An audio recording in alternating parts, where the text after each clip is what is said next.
হাসরের ময়দান আমাদের শুরু হয়ে গেল। মানুষের উপস্থিতি হচ্ছে, এবার কবর থেকে উঠতেছে মানুষ। মানুষ কবর থেকে যখন উঠবে দুনিয়া ধ্বংস হয়ে যাবে। মানুষকে যখন হাসরের ময়দানে উপস্থিত করা হবে তখন আল্লাহর নবী সাল্লাল্লাহু আলাইহি ওয়াসাল্লাম তার স্ত্রী উম্মাহাতুল মুমিনিন মা আয়েশা সিদ্দিকা রাদিয়াল্লাহু তাআলা আনহা তিনি নবীজিকে জিজ্ঞেস করছেন, ইয়া রাসূলুল্লাহ সাল্লাল্লাহু আলাইহি ওয়াসাল্লাম, আমার প্রাণপ্রিয় স্বামী, আমার রাসূল, আপনি আমাকে জানান তো, মানুষ যখন হাসরের ময়দানে উপস্থিত হবে তখন মানুষগুলি কিভাবে উপস্থিত হবে, তাদের অবস্থাটা কেমন হবে? নবীজি তখন জবাবে বলছেন, নবীজি বলছেন, ইহশারুন নাস ইয়াউমাল কিয়ামাহ, মানুষকে যখন হাসরের ময়দানে উপস্থিত করা হবে তাদের অবস্থা কেমন হবে? হুফাতান উরাতান গুরলান ওয়া বুহমান। নবীজি বললেন তাদের অবস্থা হবে এমন, সমস্ত মানুষগুলি হুফাতান উরাতান গুরলান ওয়া বুহমান। নবীজি বলছেন খালি পায়ে, খালি হাতে, উলঙ্গ অবস্থায়, খালি পায়ে, খালি হাতে, উলঙ্গ অবস্থায় রব্বুল আলামিন খাতনাহীন অবস্থায় তাদেরকে হাসরের ময়দানে উপস্থিত করবেন। মায়ের পেট থেকে দুনিয়ায় যে অবস্থায় এসেছিলাম, আপনার যেমন খাতনাবিহীন অবস্থায় আমরা এসেছিলাম, ঠিক তেমনি করে খাতনাবিহীন অবস্থায় রব্বুল আলামিন উলঙ্গ করে হাসরের ময়দানে উঠাবে। মা আয়েশা নবীজিকে জিজ্ঞেস করলেন, ইয়া রাসূলুল্লাহ সাল্লাল্লাহু আলাইহি ওয়াসাল্লাম, ফামা ইস্তাহিয়া, নবীজিকে বললেন তখন কি আমাদের লজ্জা হবে না? ওয়ান নিসা, মহিলারা কি এভাবে উঠবে নাকি?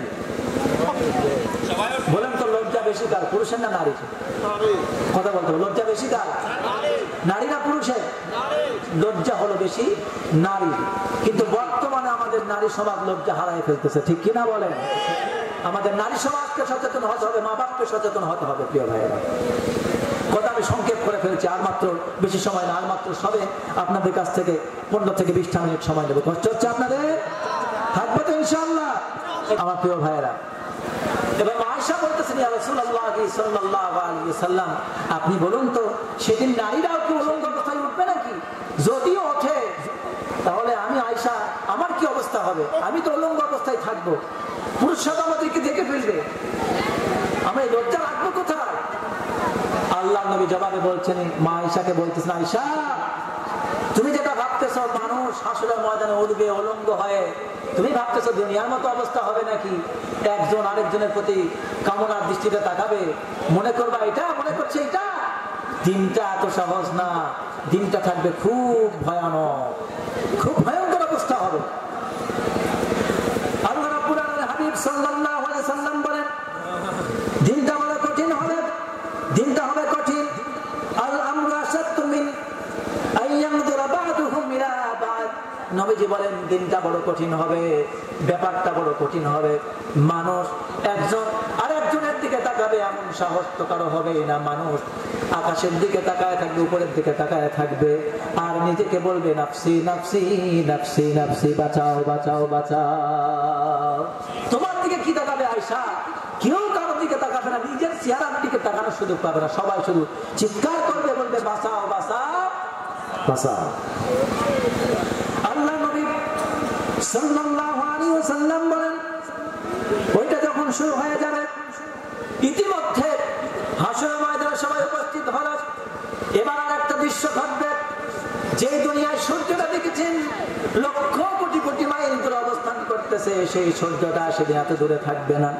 আল্লাহ নবী বলছেন, ইদা কানা ইয়াউমুল কিয়ামাতি উযনিয়াতিশ শামসু মিনাল ইবাদ হাত্তা তাকুনা ফি দামিল আদিসনাইন। নবীজি বলছেন, যেদিন কিয়ামত হবে, ওই হাসরের ময়দান যেদিন শুরু হবে, সেদিন ওই সূর্যটা মানুষের এতটাই নিকট হবে, বলা হচ্ছে 1 মাইল কিংবা 2 মাইল দূরে থাকবে। আর এই 1 মাইল কিংবা 2 মাইলের দূরত্বটা কেমন? বর্ণনাকারী বলতেছেন, এই 1 মাইল কিংবা 2 মাইলের দূরত্ব হচ্ছে এই দূরত্ব আপনারা যারা চোখে সুরমা দিয়েছেন, সপ্তাহে হয়তো দেন না, মাসেও হয়তো দেন না, অনেকেই বছরেও দেন না, কিন্তু ঈদের দিন তো চোখে সুরমা লাগান, ঠিক কিনা?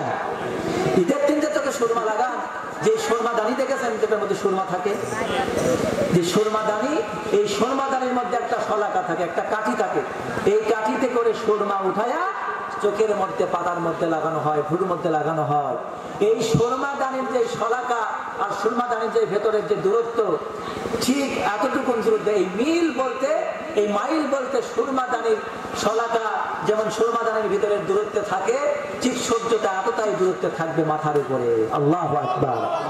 তার মানে সূর্যটা দুনিয়ার এই দূরত্বে হতেও পারে, নাও হতে পারে।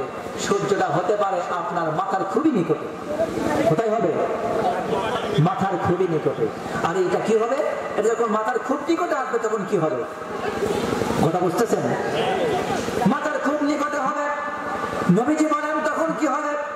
ফাতাসাহারুহুমুশ শামসু ফায়াকুনুনা ফিল আরদি বিকদরি আমালিহিম ফামিনহুম মান ইয়াখুযুহু ইলা আকিবাইহি ওয়া মিনহুম মান ইয়াখুযুহু ইলা রুকবাতাইহি ওয়া মিনহুম মান ইয়াখুযুহু ইলা হাকওয়াইহি ওয়া মিনহুম মান ইয়ালজিমুহু ইলজামান রাওয়াহু তিরমিজি। নবীজি বলেন সেই দিনটা এতটাই কঠিন হবে। এবার সূর্য মাথার উপরে চলে আসবে, সূর্য প্রচন্ড হবে, তাপ দিতে শুরু করবে, তাপের চোটে মানুষ গলে যেতে থাকবে।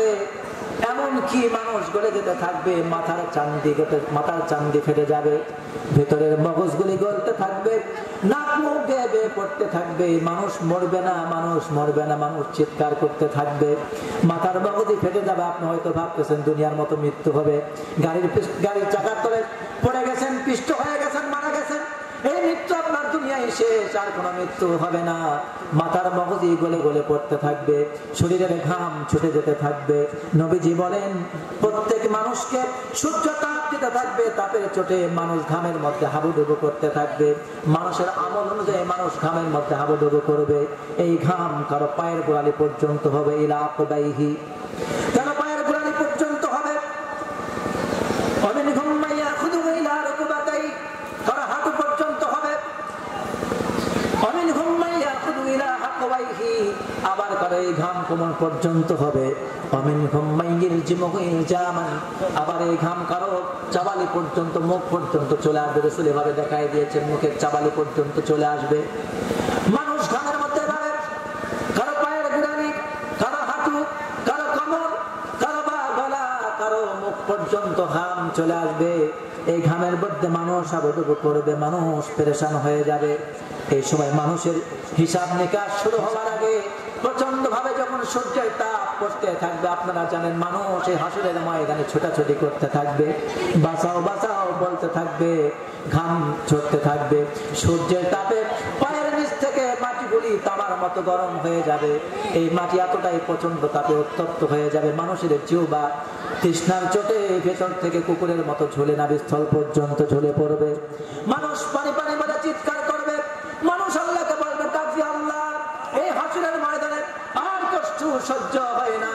পায়ের নিচ থেকে তাপ, উপরে থেকে তাপ, আমরা ঘামের মধ্যে হাবুডুবু করছি, মানুষের পায়ে তিল ধারণের কোনো জায়গা নাই, এমনটা হবে সংকীর্ণ জায়গা। হাদিস শরীফের ভেতরে এসেছে মানুষ কিয়ামত, পৃথিবীর সূচনা লগ্ন থেকে কিয়ামত পর্যন্ত যত মানুষ পৃথিবীতে এসেছিল সবাই তো হাসরের ময়দানে দাঁড়াবে। হাসরের ময়দানটা কেবল ততটুকুন করা হবে যতটুকুনের মধ্যে সমস্ত মানুষকে ধরানো যায়। এভাবে আল্লাহ রাব্বুল আলামিন জমিনটাকে বিস্তীর্ণ করে দিয়ে সেখানে মানুষকে দাঁড় করায় দিবেন। হাদিস শরীফে বলা হয়েছে কেবলমাত্র একজন ব্যক্তি ততটুকুন জায়গা পাবে, তার দুইটা পা রাখতে যতটুকুন জায়গা লাগে অতিরিক্ত জায়গা সে পাবে না। চাপের মধ্যে থাকবে মানুষ, আল্লাহকে ডাক দিয়ে বলবে, আল্লাহ আর কষ্ট সহ্য হয় না, তাড়াতাড়ি বিচার করে জান্নাত দাও অথবা জাহান্নাম দাও। হাসরের ময়দানে আর দাঁড়ায় থাকতে পারি না, মানুষ দৌড়ে চলে যাবে আদম আলাইহিস সালামের কাছে। আদম আলাইহিস সালামের কাছে চলে যাবে। আদম আলাইহিস সালাম বলবে, আমার পক্ষে সম্ভব না। আপনারা ঘটনা ইতিহাস জানেন, পর্যায়ক্রমে চলে আসবে নূহ আলাইহিস সালামের কাছে। নূহ বলবেন, আমার কাছে সম্ভব হবে না, চলে যাও। চলে আসবে ইব্রাহিম আলাইহিস সালামের কাছে। ইব্রাহিম আলাইহিস সালাম বলবেন, আমার পক্ষে সম্ভব নয়, চলে যাও মূসা আলাইহিস সালামের কাছে চলে যাও। মূসা বলবে, আমার পক্ষে সম্ভব নয়, চলে যাও ঈসা আলাইহিস সালামের কাছে। ঈসা বলবেন, আমার পক্ষে সম্ভব নয়, আমি ঘটনা বলছি না। ঈসা বলবেন, আমার পক্ষে সম্ভব নয়। আজকের দিনে সবচাইতে আল্লাহ রাব্বুল আলামিন যেই ব্যক্তি আজকে আল্লাহর কাছে সুপারিশ করতে পারে সর্বপ্রথম কেবলমাত্র আল্লাহর কাছে বিচারের জন্য সুপারিশ করতে পারবে প্রথম যে ব্যক্তি, তিনি হচ্ছেন আপনার আমার সকলের নবী, দয়ার নবী মুহাম্মাদুর রাসূলুল্লাহ। চিৎকার দিয়ে বলেন সাল্লাল্লাহু আলাইহি ওয়াসাল্লাম। তার কথা চলে যাও, আমার নবী সিজদায় পড়ে থাকবেন, আল্লাহ রাব্বুল আলামিনের সিজদায় পড়ে আল্লাহর কাছে কাঁদতে থাকবেন আর বলবেন, আল্লাহ আমার উম্মতের কি হবে, আমার উম্মতের কি হবে, আমার উম্মতকে বাঁচাও, আমার উম্মতকে বাঁচাও। প্রত্যেক নবী নিজকে নিয়ে ব্যস্ত থাকবে, নিজ উম্মতকে নিয়ে ব্যস্ত থাকবে, কিন্তু আপনার আমার দয়ার নবী সবাইকে নিয়ে ব্যস্ত হয়ে পড়বে। তিনি হচ্ছেন আপনার আমার দয়ার নবী রাহমাতুল লিল আলামিন, সাইয়্যিদুল মুরসালিন, খাতামুন নবিয়্যিন, আশরাফুল আম্বিয়া, বিশ্ব নেতা, বিশ্ব নবী জনাবে মুহাম্মদুর রাসূলুল্লাহ। চিৎকার দিয়ে বলেন সাল্লাল্লাহু আলাইহি ওয়াসাল্লাম। সেই দিন তার সুপারিশ ছাড়া কোনো ব্যক্তি আল্লাহর জান্নাতে প্রবেশ করতে পারবে না। বিচারটা ততদিন পর্যন্ত স্তব্ধ হয়ে থাকবে যতক্ষণ না পর্যন্ত আমার নবী সুপারিশ শুরু না করবে। আল্লাহু আকবার বলেন, আল্লাহু আকবার।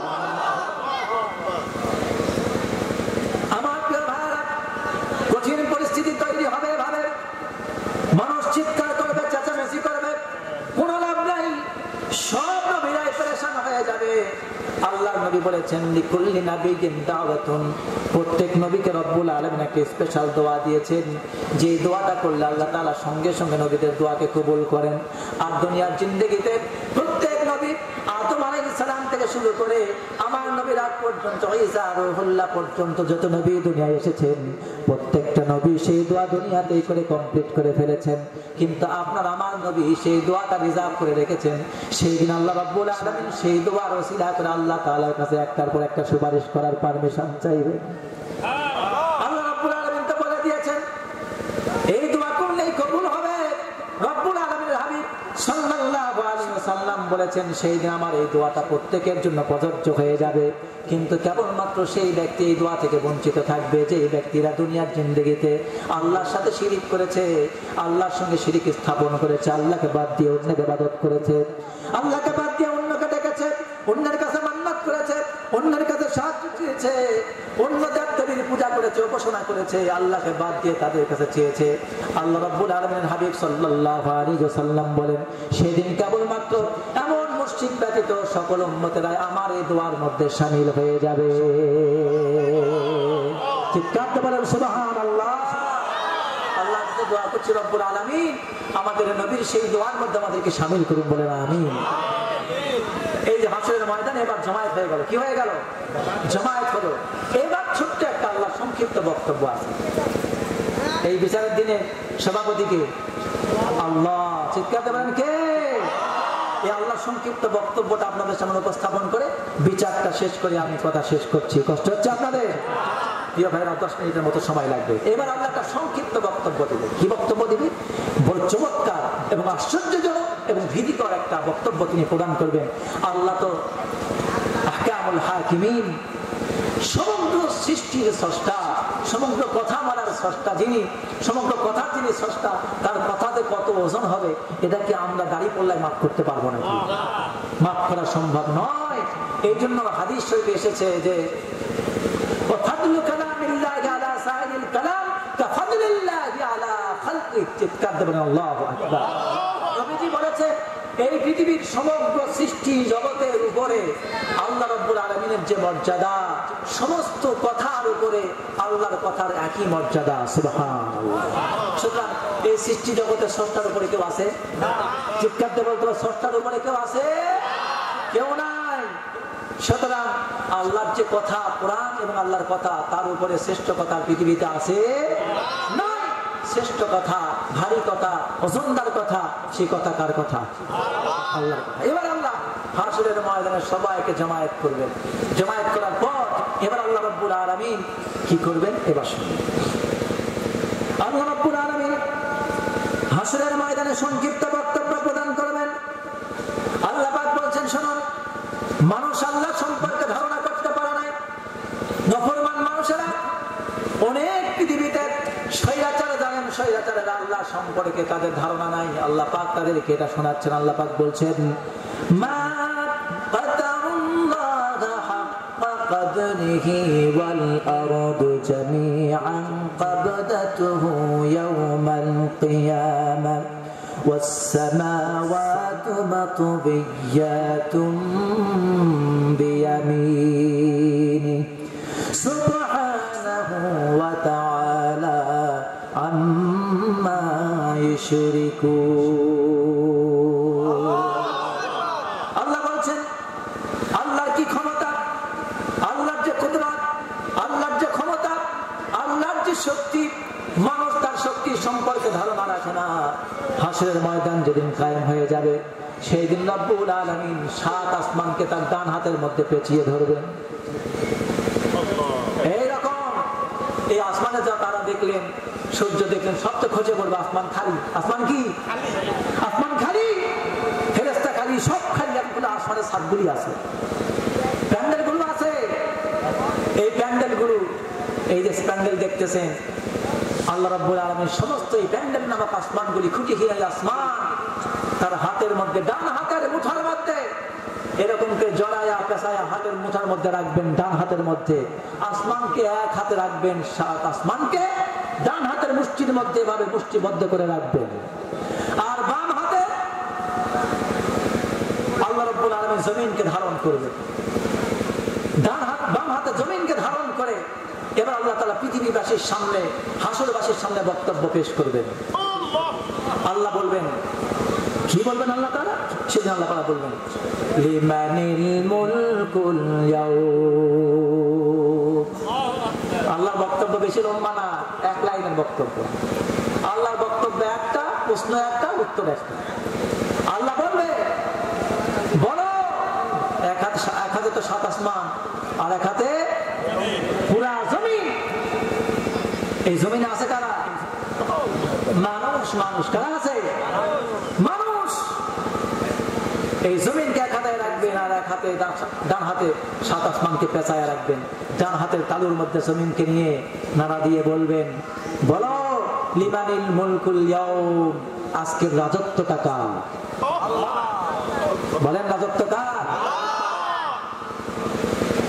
সেই দিন রাজত্বটা প্রশ্ন যখন রব্বুল আলামিন ছুড়ে দিবেন, কেউ কোনো জবাব দিতে পারবে না।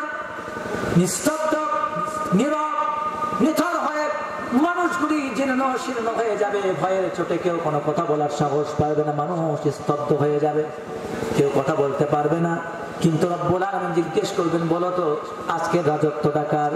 কিতাবের ভেতরে এসেছে এই জবাবটা হাসরবাসীর লোকজন কেউ তো কথা বলতে পারবে না। সকলে সেদিন একটা জবাব দিয়ে বলবে, হাসরবাসী জবাব দিবে, কিংবা আল্লাহ রাব্বুল আলামিন নিজের থেকেই জবাব দিয়ে বলবেন, লিল্লাহিল ওয়াহিদিল কাহ্হার। আল্লাহ বলবেন আজকের রাজত্বটা মহাপরাক্রমশালী আল্লাহ। চিৎকার দেবেন আল্লাহু আকবার। কথা শেষ। এবার আল্লাহ তাআলা একটা কাজ করবেন। আল্লাহ বক্তব্য শেষের দিকে এবার আল্লাহ বলবেন, এবার আল্লাহ হাসরবাসীকে বলবেন, আইনা আশজারুকি আইনা আনহারুকি। আল্লাহ বলবেন, হে দুনিয়া, তোমার বুকে যে গাছপালা ছিল আজকে সেগুলি কোথায়? বিশাল বিশাল গাছপালা ছিল, সেগুলি কোথায়? বলবেন আইনা আনহারুকি, তোমার বুকের মধ্যে যে বিশাল বিশাল সমুদ্র ছিল, আটলান্টিক মহাসাগর, ভূমধ্য সাগর, এসব বিশাল বিশাল সাগর, এই নদ নদী সাগরগুলি কোথায়? আল্লাহ বলবেন আইনা জাবালুক। বলবেন হে জমিন, তোর বুকে যে পাহাড়গুলি ছিল পেরেকের মতো হয়, বিশাল বিশাল পাহাড়, ওই পাহাড়গুলি আজকে কোথায়? এটাই শুধু না, এবার আল্লাহ তাআলা জমিনকে এই কথা বলার পর এবার মানুষের দিকে বলবেন। মানুষকে এবার বলবেন, আনা মালিক, আমি বাদশাহ, আনা দাইয়ান, আমি শাসনকর্তা। আইনা মুলুকুল আরদ। আল্লাহ বলবেন, হে দুনিয়ার রাজা বাদশারা, আজকে তোমরা কোথায়? দুনিয়ার স্বৈরাচার একনায়কতন্ত্র প্রতিষ্ঠাকারী দলের আজকে তোমরা কোথায়? আমার সামনে আসো। আল্লাহ বলবেন আইনা যালিমুন, হে জালেমরা, আজকে তোমরা কোথায়? বুখারী শরীফের হাদিস শোনাচ্ছি আপনাদের। আল্লাহ বলবেন আজকে জালেমরা কোথায়? আইনা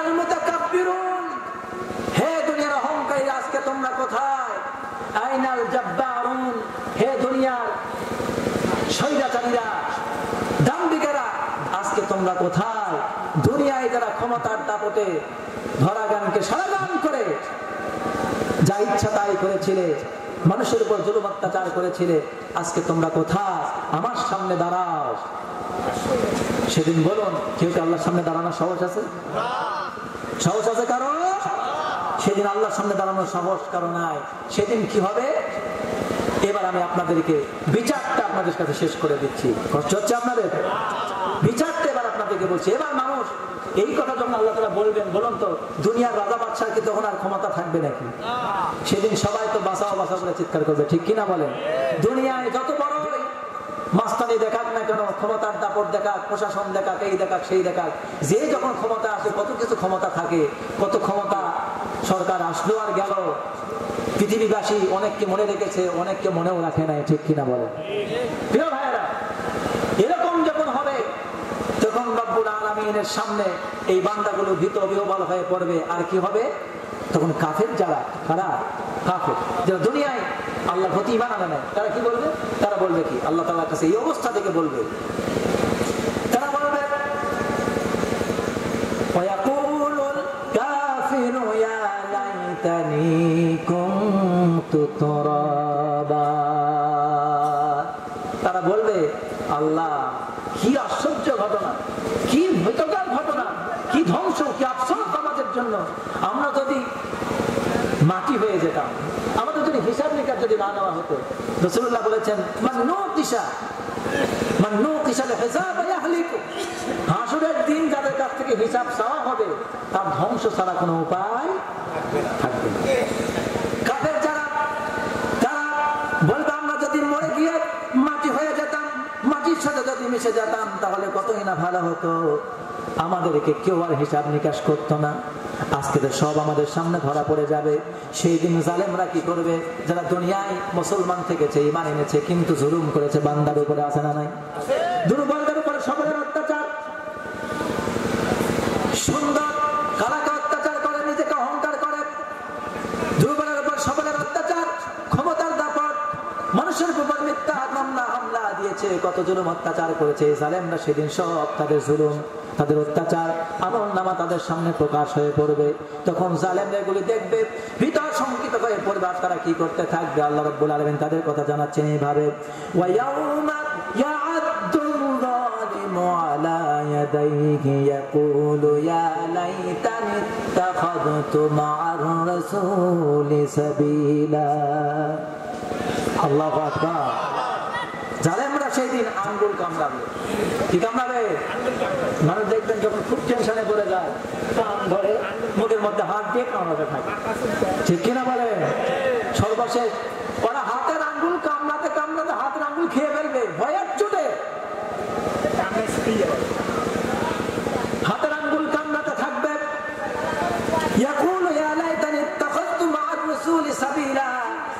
আর সেদিন বলবে, জালেমরা বলবে, হাতের আঙ্গুল কামড়াবার বলবে, আরে আফসোস আমাদের জন্য, দুর্ভাগ্য, দুনিয়ার জিন্দেগিতে যদি রাসূলের সঙ্গে বন্ধুত্ব করতাম তাহলে আজকে তো আমাদের এই কঠিন অবস্থার শিকার হতে হতো না, আজকে তো কঠিন বিচারের সম্মুখীন আমাদেরকে হওয়া লাগতো না। দুনিয়ায় আমরা রাসূলকে বাদ দিয়া কাফেরদেরকে বন্ধু বানিয়েছি, ইহুদিদেরকে বন্ধু বানিয়েছি, খ্রিস্টানদেরকে বন্ধু বানিয়েছি, কাফের মুশরিককে বন্ধু বানিয়েছিলাম, জালেম স্বৈরাচারদেরকে বন্ধু বানিয়েছিলাম, দুর্নীতিবাজ, অসৎ চরিত্র, এমন দুশ্চরিত্র লোকগুলিকে বন্ধু বানিয়েছিলাম, নিষ্ঠুর নির্দয় লোকগুলিকে বন্ধু বানিয়েছিলাম, খারাপ খারাপ বন্ধু বানিয়েছিলাম।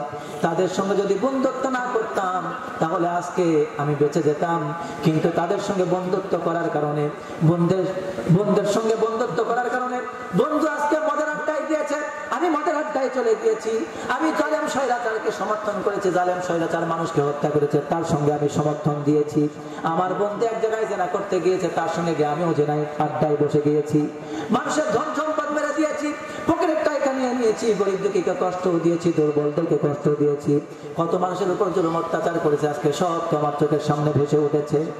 আর আজকে যদি জালেমদের সাথে, আজকে যদি খারাপ লোকদের সাথে বন্ধুত্ব না করতাম তাহলে তো বেঁচে যেতাম, আজকে তো আমরা আল্লাহর সামনে ধরা পড়ে গেলাম। সেই দিন তারা আফসোস করে বলবে, ইয়া লাইতানি, তারা আল্লাহর কাছে বলবে, ইয়া লাইতানি লাম আত্তাখিদ ফুলানান খলিলা। সেদিন তারা বলবে আফসোস করে, আল্লাহ ভালো লোকদের সাথে বন্ধুত্ব করলাম না? কেন আমি আলেমদের সাথে থাকলাম না? আল্লাহর ওলিদের সাথে কেন থাকলাম না? কেন আমি মুমিন পরেজগার নেককার বান্দাদের তাদের সাথে থাকলাম না? যদি থাকতাম, ওরা জান্নাতে আজকে চলে যাচ্ছে, ওদের হিসাবটা কত সহজ হয়ে যাচ্ছে, আল্লাহ তাদেরকে পর্দার আড়াল থেকে পাশ করে দিচ্ছেন, আজকে তাদের সাথে আমিও হয়ে যেতাম। সুবহানাল্লাহ।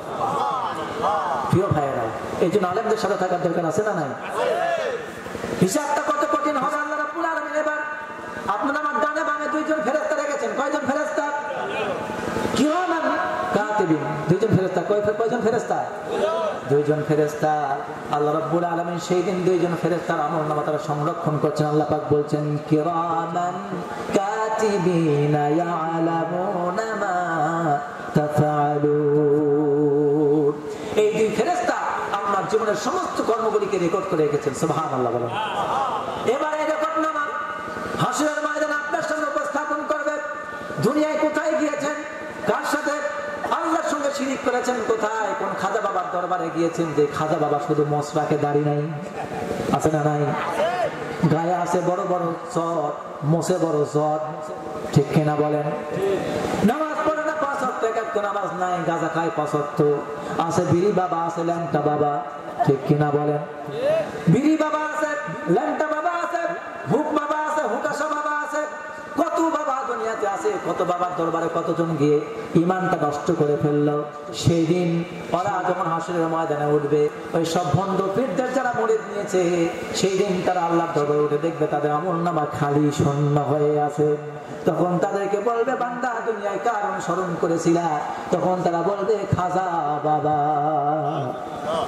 কোন বাবা? খাজা বাবা। কোন বাবা? খাজা বাবা। খাজা বাবাকে বাঁচাবে সেদিন।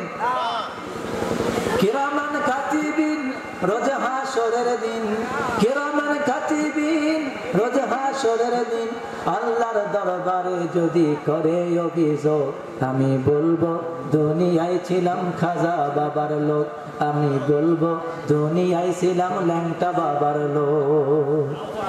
বাবার ল্যাংটা বাবা, বাবার খাজা বাবা। ল্যাংটা বাবা কি খাজা বাবা হয় নাকি? আল্লাহ যে ওলি হবে, তার শপথমস্তক কোরআন সুন্নাহ নিদর্শন দেখা যাবে, ঠিক কিনা বলে? যেসব পীর সাহেবেরা পীরের নাম করে, বুজুর্গের নাম করে, তাদের দরবারেতে গাজার আসর বসায়, নারী পুরুষের অবাধ মেলামেশার আসর খুলে দেয়, যেখানে গাজা বিক্রি হয় আমাদের কুষ্টিয়াতে আছে না নাই? লালন সাহেব মাজার, ওটাও নাকি মাজার। আগে আমরা অবাক হয়ে যেতাম, এখন আর অবাক হয় না। আগে আমরা জানতাম মুসলমান যদি মারা যায় ইমানের পথে, তাকে বলি শহীদ, যদি কেউ মেরে ফেলে, ঠিক কিনা বলেন? এখন হিন্দু ভাইরাও মারা গেলে তাদেরকে বলে শহীদ, বলে ওরাও শহীদ, এরাও শহীদ। এখন পার্থক্য করার কোনো উপায় নেই, এখন দুটাই শহীদ। এখন অলিরও মাজার, লালন সাহেরও মাজার, ঠিক কিনা বলেন? সব এক হয়ে যাচ্ছে। আগামী এমন একটা দিন আসতেছে পৃথিবীবাসীর কাছে যে কোনটা কোরআন সুন্নাহ আর কোনটা বাতিল পথ আপনি বুঝতে পারবেন না, ঠিক কিনা? আল্লাহ রাব্বুল আলামিন এবার বলবেন বান্দাকে, তার আমলনামা সামনে পেশ করবেন। আমলনামা দুনিয়ায় লুকানোর কোনো ব্যবস্থা নাই। আমি রব্বুল আলামিনের এই কথাটা বলে শেষ করে দিচ্ছি। রব্বুল আলামিন বলছেন আমলনামাটা পেশ করবেন এইভাবে। আল্লাহ পাক বলবেন, কুল্লু ইনসানিন আলজামনাহু ওয়া তাইরাহু, কুল্লু ইনসানিন আলজামনাহু তাইরাহু। আল্লাহ রাব্বুল আলামিন বলেন, আপনার গর্দানের মধ্যে আছে আমলনামা সংরক্ষণ করা। এই আমলনামাকে রব্বুল আলামিন কিয়ামতের হাসরের ময়দানে যেদিন রব্বুল আলামিন আপনার আমলনামা আপনার সামনে পেশ করবেন, প্রত্যেকের গর্দানের মধ্যে এক একটা আমলনামা সংরক্ষণ করা আছে। ফেরেশতা তো তাদের ডায়েরিতে লিখতেছেন। এছাড়াও আল্লাহ তাআলার একটা সিসি ক্যামেরা আছে, একটা মেমোরি কার্ড আছে। এই মেমোরি কার্ড রব্বুল আলামিন প্রত্যেকের গর্দানের মধ্যে ফিট করে রেখেছেন। চিৎকার দিয়ে বলেন সুবহানাল্লাহ। এই দুনিয়াতে মানুষ, আপনার যদি এই ক্যামেরাটা যদি আল্লাহ তাআলা গর্দানে না দিয়ে যদি হাতে দিত কি হতো? অনেক মানুষ আছে অ্যাক্সিডেন্ট করে হাত নষ্ট হয়ে গেছে। হাত একটা কেটে ফেললে ক্যামেরা ডিসকানেক্ট। যদি পায়ে দিত, অনেক মানুষ আছে পা কেটে ফেলে দিতে হয়। পায়ের মধ্যে দিলে, পা কেটে ফেলে দিলে ক্যামেরা ডিসকানেক্ট, আল্লাহর ক্যামেরা অকেজ হয়ে যাবে। এরপরে যদি এটা শরীরে অন্য কোথাও দিত, দেন নাই, কিন্তু দিয়েছেন কোথায়? এবার বলেন তো, গর্দান ছাড়া কোনো মানুষ আছে নাকি? গর্দান ছাড়া মানুষ নাই। গর্দান যেদিন শেষ, দুনিয়া থেকে তার জীবনও, গর্দান ছাড়া মানুষ দুনিয়ায় বেঁচে থাকতে পারে না।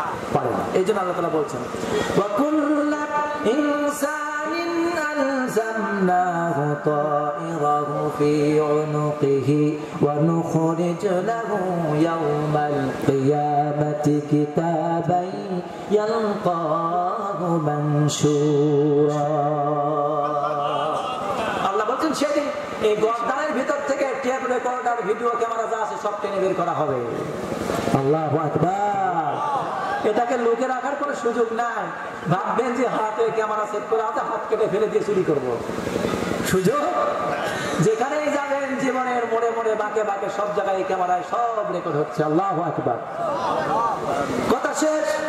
আল্লাহ রাব্বুল আলামিন এবার ক্যামেরা আমলনামার সামনে পেশ করে বলবেন, জালেম, শয়তান, কাফের, মুশরিক, বেঈমান, ইহুদি, খ্রিস্টান, নাসারা, হিন্দু, বৌদ্ধ, পারসিক, যত ধর্মের বর্ণের লোক আছে পৃথিবীতে আমরা বর্তমান জানতে পাচ্ছি 4,500 ধর্মের লোক আছে।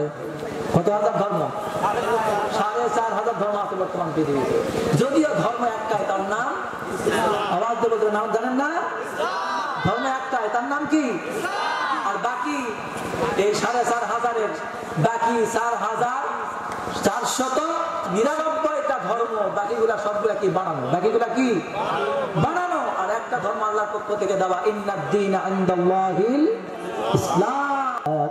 তোমার কিতাব তুমি পড়ো, তুমি আজকে দেখো তোমার কিতাবের মধ্যে তোমার জীবনের আত্মগঠন এ টু জেড, জীবনের শুরু থেকে শেষ পর্যন্ত কি কি করেছো, মায়ের পেট থেকে পড়ে মৃত্যু পর্যন্ত কি কি তুমি করেছো, প্রত্যেকটা জিনিস তোমার খাতার মধ্যে আছে। আর ভিডিও রেকর্ড সামনে চলতেছে, দেখো তুমি কি করেছো জীবনে, দেখে দেখে বলো, পড়ে পড়ে বলো, দেখে দেখে বলো।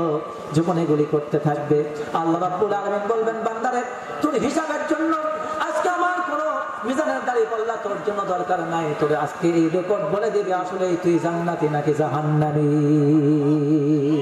ঠিক কিনা? সেই দিন এই আমলনামা যাদের বাম হাতে চলে যাবে, খুদুহু ফাকুল্লুহু সুম্মা ফি সিলসিলাতিন যারউহা 70 যিরাআন ফাসলুকু। আল্লাহ রাব্বুল আলামিন হাসরের ময়দানে তাদেরকে 70 গজ শিকল দিয়ে বেঁধে ফেলবেন।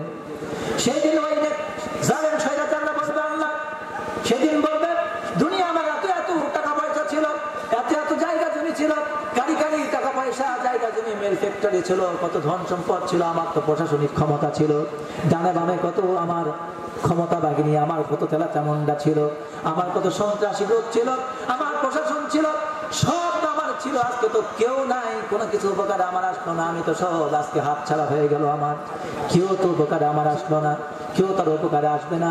রব্বুল আলামিন বলবেন, নফরমানকে ধর, জাহান্নামের শিকল দিয়ে বেঁধে ফেল, আর জাহান্নামের মধ্যে টেনে হিঁচড়ে তাকে নিক্ষেপ করে উল্টো দিক করে নিক্ষেপ করবে। আর রব্বুল আলামিন বলবেন, সেদিন আল্লাহ তাআলা এই জালেমরা দেখতে পাবে। এই আয়াতটা বলে আমি শেষ করে দিচ্ছি। রব্বুল আলামিন সেদিন তাদেরকে আমলনামা যখন পেশ করবে, তাদের ছোট বড় আমলনামা দেখে তারা আশ্চর্য হয়ে বলবে, কি কথা বলবে? আল্লাহ পাক বলছেন, ওয়ায়াকুলুনা ইয়া ওয়াইলাতানা মা লিহাযাল কিতাব। তারা দেখে বলবে, আফসোস, এটা কি আশ্চর্য কিতাব, মা লিহাযাল কিতাব, এটা কি কিতাব? দুনিয়ায় তো টাকা পয়সা দিয়ে কত কোর্ট কাছারি, মামলা মোকদ্দমা, অপরাধীকে নিরপরাধী বানাই দিছি, আর কত অপরাধীকে ধরে বিচার করে ভাষায় দিয়েছি। আমার অপরাধকেও রেকর্ড করার সাহস পাই নাই, ঠিক কিনা বলেন? মামলা যখন দিয়েছি, নিরপরাধী মানুষের বিরুদ্ধে যখন মামলা দিয়েছি, দুর্বল মানুষের বিরুদ্ধে যখন মামলা দিয়েছি, এই দুর্বল মানুষেরা আমার বিরুদ্ধে সাক্ষী দেওয়ার সাহস পায় নাই, আমার বিরুদ্ধে কোনো অভিযোগ তারা লেখাতে পারে নাই। কিন্তু সেই দিন এই কিতাব যখন দেখবে, তখন তারা বলবে, মা লিহাযাল কিতাব, এটা কি আশ্চর্য কিতাব। আর কি বলবে? লা ইউগাদিরু সাগীরাতান ওয়ালা কাবীরাতান ইল্লা আহসাহা। তারা বলবে, কি আশ্চর্য কিতাব, এই কিতাবের মধ্যে না বাদ করেছে ছোট কোনো কাজ, না বাদ করেছে বড় কোনো কাজ, ছোট থেকে বড়, বড় থেকে ছোট, ক্ষুদ্রাতি ক্ষুদ্র থেকে বৃহৎ থেকে বৃহত্তম পর্যন্ত কোন কাজই আল্লাহ তাআলা এই রেকর্ডের মধ্যে রাখতে বাদ দেন নাই। আল্লাহু আকবার। সেই দিন বিচারটা কত কঠিন হবে প্রিয় ভাইরা। কোন ধরনের পারবার সুযোগ রোজ হাসরে আল্লাহ আমার করোনা বিচারে আল্লাহ করোনা বিচার বিচার চাহে না তবু ক্ষমা চাহে এই গুনাহগার আল্লাহ করোনা বিচার। আল্লাহ কবুল করুন বলেন আমিন। প্রিয় ভাইরা সেদিন আমল হবে, দেখানো হবে। এভাবে আমল নামা দেখানোর পর একদল যাবে জান্নাতে আর একদল যাবে কোথায়? ফারিকুম ফিল জান্নাতি ওয়া ফারিকুম ফিস সাঈর। সমস্ত হাসরবাসীকে আল্লাহ পাক এবার দুই ভাগে বিভক্ত করবেন। কয় ভাগে? এক ভাগের গন্তব্য হবে জাহান্নাম আর এক ভাগের গন্তব্য হবে কোথায়? জান্নাত। জাহান্নামের শাস্তি তো আপনারা জানেন, আগুন আর আগুন সেখানে পোড়ানো হবে। মুনাফিক কাফের মুশরিক যা আছে সবাইকে জাহান্নামে নিক্ষেপ করা হবে। আর জান্নাতটা হবে এরকম আল্লাহ নবী আল্লাহ রাব্বুল আলামিন বলছেন ওয়ালাকুম ফীহা মা তাশতাহি আনফুসুকুম ওয়ালাকুম ফীহা মা তাদউন। আল্লাহ বলছেন জান্নাত যখন পেয়ে যাবেন, একটা জান্নাত হবে, জান্নাতের সবচেয়ে ছোট জান্নাত যেটা, সেটা হবে 10 দুনিয়ার সমান। সুবহানাল্লাহ। চিৎকার দিয়ে বলবেন না আল্লাহু আকবার। এই জান্নাত চাই কি চাই না? এমন একটা জান্নাত দেবেন 10 দুনিয়ার চাইতেও বেশি বড়। এমন জান্নাত দেবেন, এই জান্নাতে যাওয়ার পর আপনি যা চাইবেন তাই রব্বুল আলামিন আপনাকে আমাকে দান করবেন। সুবহানাল্লাহ।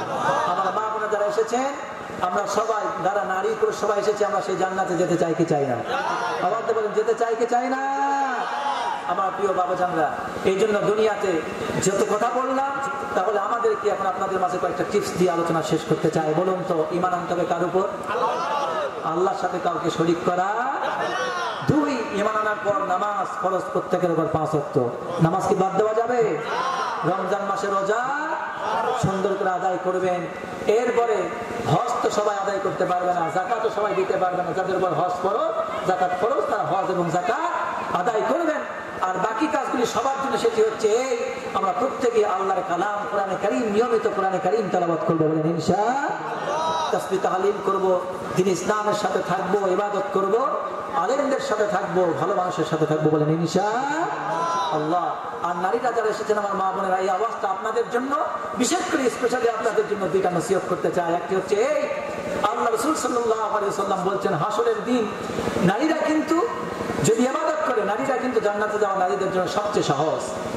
রাসূলুল্লাহ সাল্লাল্লাহু আলাইহি ওয়াসাল্লাম বলেছেন, একটা হাদিস বিখ্যাত, আপনারা সবাই জানেন, নারীরা যদি রাসূল সাল্লাল্লাহু আলাইহি ওয়াসাল্লাম আল-মারআতু ইযা সাল্লাত খামসাহা ওয়া সামাত শাহরাহা ওয়া আহসানাত ফারজাহা ওয়া আতাআত বা'লাহা ফালতাদখুলু মিন আইয়ি আবওয়াবিল জান্নাতি শাআ।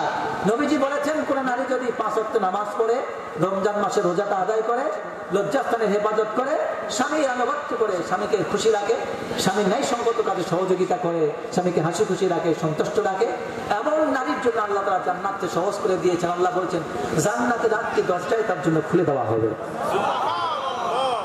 এরপর আল্লাহ তাআলা একটু ভয়ের কথা শোনালেন। সেটা কি? আল্লাহ বলছেন অধিকাংশ নারী আবার জাহান্নামী হবে। হাসরের ময়দানে আল্লাহ তাআলা ওই নারীর দিকে রহমতের দৃষ্টিতে তাকাবেন না। আল্লাহ রাসূল সাল্লাল্লাহু আলাইহি ওয়াসাল্লাম বলেন, লা ইয়ানজুরুল্লাহু ইলা ইমরাআতিন। কিয়ামতের দিন হাসরের ময়দানে আল্লাহ তাআলা ওই নারীর দিকে তাকাবেন না যেই নারী লা তাশকুরু লিজাওজিহা, যেই নারী তার স্বামীর প্রতি কৃতজ্ঞ নয়। স্বামী এই দেয় সেই দেয়, স্বামী তার সামর্থ্য অনুযায়ী দেয়। সব স্বামীর কথা বলছি না, অনেক স্বামী আছে যারা যথাসাধ্য চেষ্টা করার পরেও দেখবেন স্বামী তাকে খোটা দেয়, আছে না নাই? বলে আমার বাবার বাড়ি থেকে এই দিলাম সেই দিলাম, এগুলি না হলে তুমি এটা করতে পারতে না, আজকে যেসব সম্পদ দেখতেছো তো আমার বাবার বাড়ির জন্যই হয়েছে, আছে না নাই? খোটা দেয়। আবার বলে যে তোমার সঙ্গে ঘর সংসার করলাম, কয়েক বছর কাটালাম জীবনের শেষ প্রান্তে, কিন্তু আমার জীবনটা তুমি জানায় পুরায় মারলা, আমাকে একদিনও খুশি রাখতে পারো না, আছে না নাই?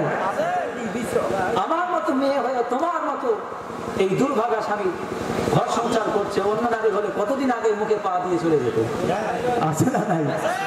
এটা যদি কথার কথা হয় আল্লাহর কাছে মাপ চাইলে মাপ পাবেন, কিন্তু এটা যদি মনের অন্তরের কথা হয় তাহলে কিন্তু বড় খারাপ। এই জন্য তওবা করেন, মুখ থেকে আসলেও তা আল্লাহর কাছে মাপ চাওয়ার দরকার, আছে না নাই? 2 নাম্বার, রাসূলুল্লাহ বলেন ওয়ালা তাস্তাগনি আনহু, এবং যে নারী তার স্বামীকে নিজের জন্য যথেষ্ট মনে করে না, আছে না নাই?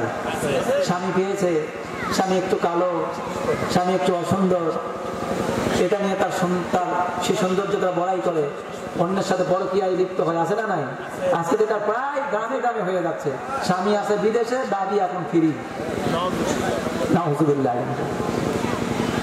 এলাকার যত ছাড়ে দেওয়া মুরগা আছে আর শিয়াল আছে, সবগুলি খালি দিনের বেলা সকালটাতে খালি হুকি হওয়া করে, ঠিক কিনা বলেন প্রিয় ভাইয়েরা?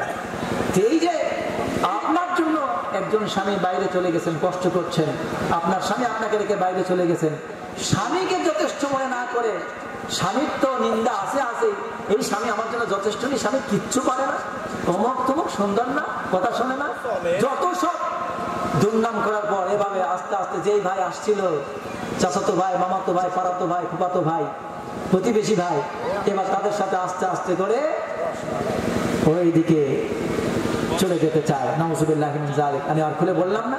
এইভাবে পরকীয়ায় যারা লিপ্ত হয়, নিজের স্বামীকে যথেষ্ট মনে করে না, সেটা স্বামীর সহযোগিতা হোক কিংবা অন্য কোনো কারণে হোক, এইসব নারীরা জাহান্নামী হবে। আল্লাহ তাআলা তাদের দিকে রহমতের নজরে তাকাবেন না। তাহলে নারীর কয়টা গুণ এখানে বললাম? খারাপ গুণ কয়টা বললাম? দুইটা। এক নম্বর, যে নারী স্বামীর শুকরিয়া করে না।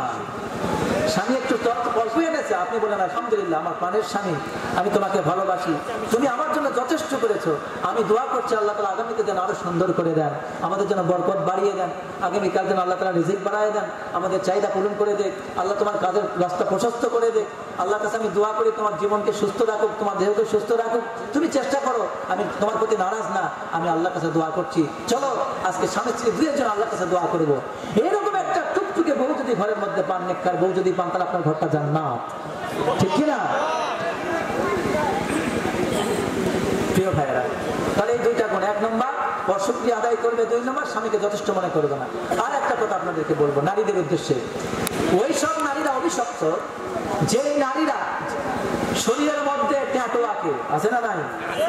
বর্তমানে দেখবেন নারীরা শরীরের মধ্যে ট্যাটু আঁকে, ছবি আঁকে, কালি দিয়ে ছবি আঁকে, এটা তো অঙ্কনকারী। দুই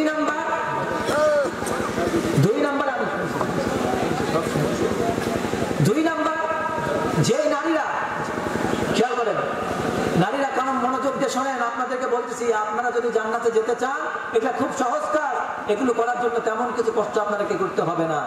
আপনারা শরীরে ট্যাটু যারা আঁকেন, আল্লাহ রাসূল বলছেন এর উপর আল্লাহ অভিশাপ দান করে। যে নারী শরীরে ট্যাটু আঁকে, যে পুরুষ ট্যাটু আঁকে, তারা আল্লাহর অভিশপ্ত বান্দা। দুই নাম্বার, যেই নারী দাঁত সুচালু করে, ধার দিয়ে দাঁত সুচালু করে, সুন্দর করে, এই নারী আল্লাহর অভিশপ্ত। তিন নাম্বার, যেই নারী ভ্রু ফাঁক করে, ভ্রুকে চিকন করে, আছে না নাই? এই ভ্রু ফাঁক করে, এই নারী আল্লাহর অভিশপ্ত বান্দি।